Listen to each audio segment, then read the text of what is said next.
Alright, so it looks like CD Projekt Red has given us a lot more details on the Night City Wire and REDstreams event taking place on September 6th, as well as patch 1.6 itself, which as a reminder, I will be live streaming those events here on the channel, so if you'd like to join me in seeing the future of Cyberpunk 2077, I've linked that stream page on screen and in the description, but there is quite a bit of exciting information to cover in this video, as well as some speculation I've seen circulating that I need to squash before it starts to run rampant. So without further ado, let's roll the intro.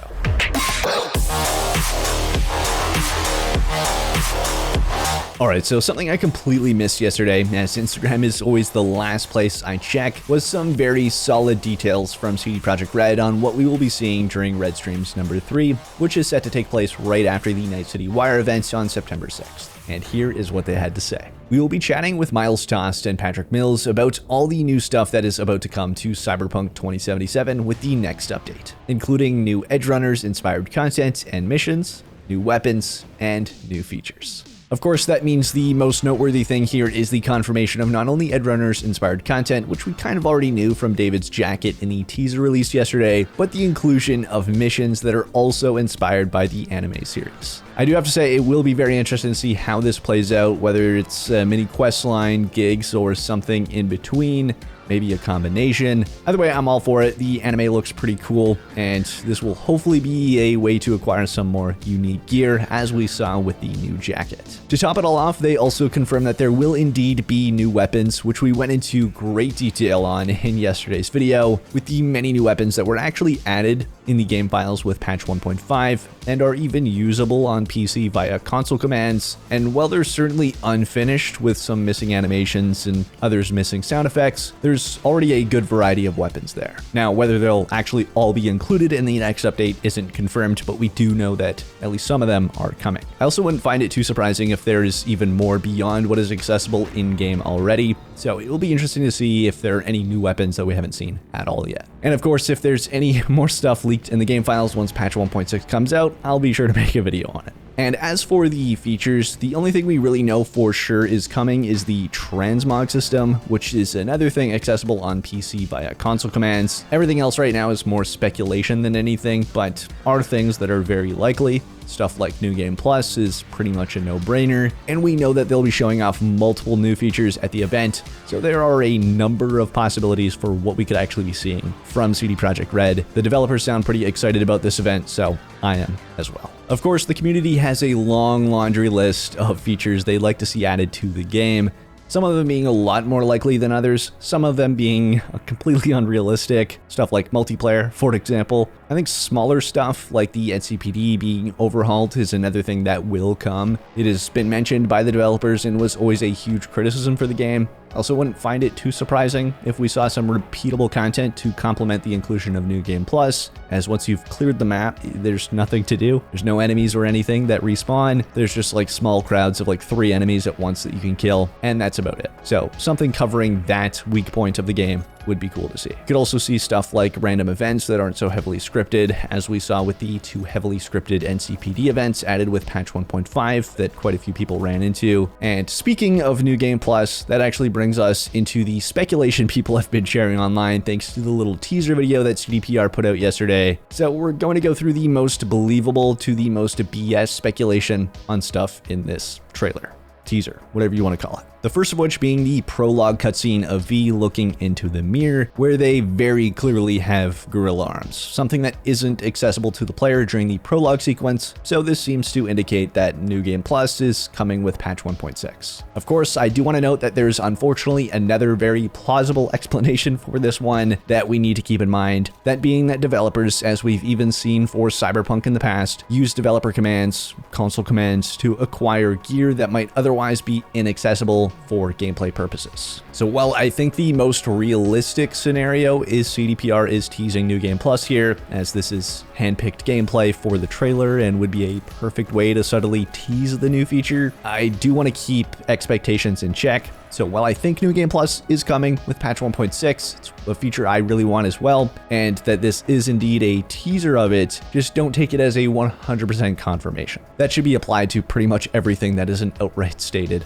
by a developer. And now this is where people's speculation starts to get a little out of hand. The first wild speculation was actually on the promotional material shown at the end of the teaser alongside the date for the stream. And as we can see here, V is clearly in vehicle combat on a motorcycle. And for those of you that don't know, vehicle combat was actually one of the many cut features from the game. In fact, it's still in the game files. There's even a tutorial video in game on how to use it. So this is one of those things that they could have definitely actually polished to a more releasable state for this major update and would be a major feature for marketing. But this is one of those situations where we have seen many times, not just for Cyberpunk, that promotional material and concept art is not representative of actual gameplay whatsoever. And it doesn't look like this is an in-game screenshot. It looks very much like a cinematic or concept art, so just keep that in mind. Now, if we go off the basis that they were trying to subtly hint at a number of features in this trailer, as done with New Game Plus, I could see that as a valid argument, but I'd highly suggest on letting this one stay off the table for now. I think it's definitely still more believable than the next two things we're about to discuss, but don't take this as a tease. The next one actually has to do with the scene in which we saw David's jacket, and this isn't a cutscene or anything in the game, which is where I think this speculation stems from. But my question is, can you guess what people thought this particular sequence indicated? Well, if you guessed third person, you guessed right,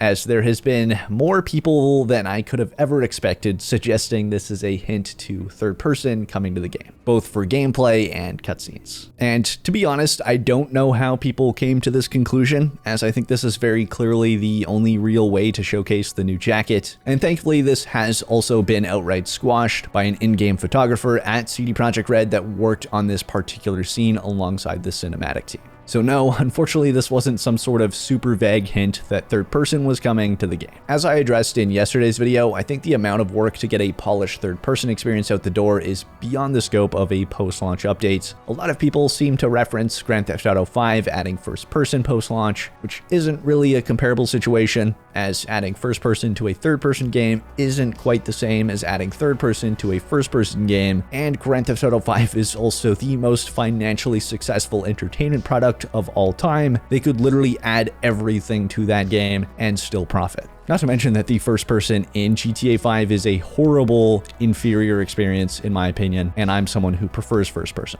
And the one that I would say takes the cake for the most ridiculous speculation suggests that CDPR is hinting at a working metro system with this scene in the trailer. The sequence from the anime. Again, I want to be very clear that things like this aren't out of the realm of possibility, but the amount of reach just to set unreasonable expectations is a bit wild to me. It should just be seen as a clip from the anime for an event that's primarily for the anime. And to be completely honest, this is one of those features that I would maybe use once myself and never touch again, as it wouldn't really add anything of value to the game. It would mostly be a waste of development resources with everything else they could do to better the game. Of course, there is a fantastic mod that adds this exact thing, so for anyone on PC that wants this experience, I'll leave that linked in the description for any of those role players out there. I'm not bashing anyone that wants this feature, it's just not something I would use myself. So what have we learned about the upcoming event in patch 1.6 with all of this? Well, we will be seeing a reasonable amount of Edgerunners content and missions, which is awesome. We'll be seeing a number of new weapons, which, while already expected, are now officially confirmed. And we'll also be seeing new features, most likely things like Transmog and New Game Plus, the first of which is already accessible somewhat in-game, and New Game Plus is kind of, like I said, a no-brainer, and could have potentially been teased in the trailer. I'm honestly quite excited to see what they have in store for Cyberpunk 2077 with the new event. As remember, they did state that they will be sharing more for the future of the game beyond just the next patch. So that could either mean further features that are in the works or next year's expansion. Either way, I'm super excited to stream and experience the future of Cyberpunk 2077 with that event on September 6th. Again, that stream page will be linked on screen and in the description. And if you'd like to help with the channel, be sure to leave a like on this video and on that stream page. It would mean a lot and it would help a lot. Thanks again for watching, and until next time, this is Apoqsi signing off.